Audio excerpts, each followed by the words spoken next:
আসসালামু আলাইকুম প্রিয় সাংবাদিক ভাই ও বোনেরা। আপনারা জানেন যে আমরা গতকাল থেকে আজকে একটা অপারেশন লঞ্চ করেছিলাম। সেটা হচ্ছে, আপনারা জানেন যে আপনার বাংলাদেশ ভিতরে যে আপনার যে এয়ারপোর্টটা রয়েছে, আমাদের এয়ারপোর্টটা অত্যন্ত গুরুত্বপূর্ণ একটা জায়গা। এখানে আপনার বিভিন্ন এক্সিট এবং এন্ট্রি পয়েন্ট রয়েছে। মানে প্রতিদিন প্রচুর মানুষ, প্রচুর ইন্টারন্যাশনাল যাত্রী, ডোমেস্টিক যাত্রী যাওয়া আসা করেন। তারা আমাদের বিভিন্ন রকম হয়রানির শিকার হয়ে থাকেন। আমাদের কয়েকটা বিষয় আমাদের নজরে এসছে, যে কিছু ভবঘুরে মানুষ, তা প্রাপ্তবয়স্ক, শিশু এবং নারীও রয়েছে। তারা যাত্রীদেরকে নুইসেন্স, একটা উৎপাদের মতো একটা বিষয় হয়ে দাঁড়িয়েছিল। আমরা এটা ধারাবাহিকভাবে আমরা ড্রাইভ করতেছিলাম তাদের বিরুদ্ধে কিছু করা যায় কিনা। তো তারই পরিপ্রেক্ষিতে আমরা আজকেও তাদের বিরুদ্ধে অভিযান পরিচালনা করেছি। এখানকে সর্বমোট আজকে 40 জনকে আমরা তাদেরকে আপনার থানায় নিয়ে এসেছি। এর মধ্যে আপনার 15 জন শিশু রয়েছে, 2 জন আপনার নারী রয়েছে, আর বাদ বাকি 23 জন রয়েছে আপনার প্রাপ্তবয়স্ক। তো যারা শিশু রয়েছে তাদেরকে আমরা সামাজিক মানে সরকারের যে সামাজিক কার্যক্রম রয়েছে তাদের মাধ্যমে, সোশ্যাল ওয়ার্কার যারা আজকে আপনার, তাদের মাধ্যমে আপনার পুনর্বাসন কেন্দ্রে পাঠানো হয়েছে।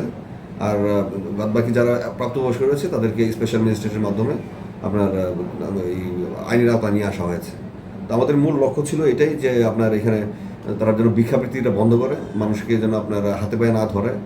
তারা যেন আপনার, বিশেষ করে যারা আপনার বিদেশি যাত্রী যারা আসা যাওয়া করেন, তারা যেন কোনো অবস্থাতেই আপনার বিব্রতকর অবস্থা পরিস্থিতি না হয়। তো এটাই আমাদের এটা রয়েছে। সমাজ কল্যাণ বিভাগ আমাদেরকে সহযোগিতা করেছেন। সমাজ কল্যাণ বিভাগের সংশ্লিষ্ট অফিসার, ম্যাজিস্ট্রেট তারা এসেছিলেন।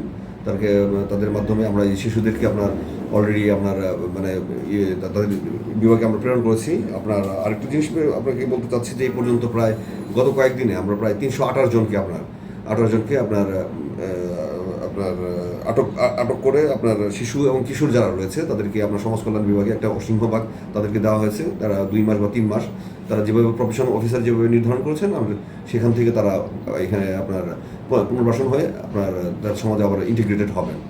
আর যারা বাকি আছে বিভিন্ন স্পেশাল কোর্ট, আমার যার নাম পাশে আছে স্পেশাল ম্যাজিস্ট্রেট কোর্ট, এই স্পেশাল ম্যাজিস্ট্রেট ওনারা আপনার সংশ্লিষ্ট আইনের মাধ্যমে ওনাদের বিরুদ্ধে ব্যবস্থা গ্রহণ করেছেন। ভেঙে দেওয়া হয়েছে অলরেডি। আপনারা জানেন আমি এই কাজ করে যে কোনো আপনার প্রি প্ল্যান্ড বা কোনো আপনার কোনো একটা পরিকল্পনা নিয়ে কোনো কাউকে ভিক্ষাবৃত্তি করানো, দেশকে আপনার ছোটো করানো বিদেশিদের কাছে, এই পরিকল্পনা বা এই যে সিন্ডিকেটটা ছিল আমরা এটি ভেঙে দিয়েছি। আর একান্তই যারা আপনার শিশু কিশোররা চলে আসে, এরা তো আপনার পথ শিশু, আপনারা জানেন।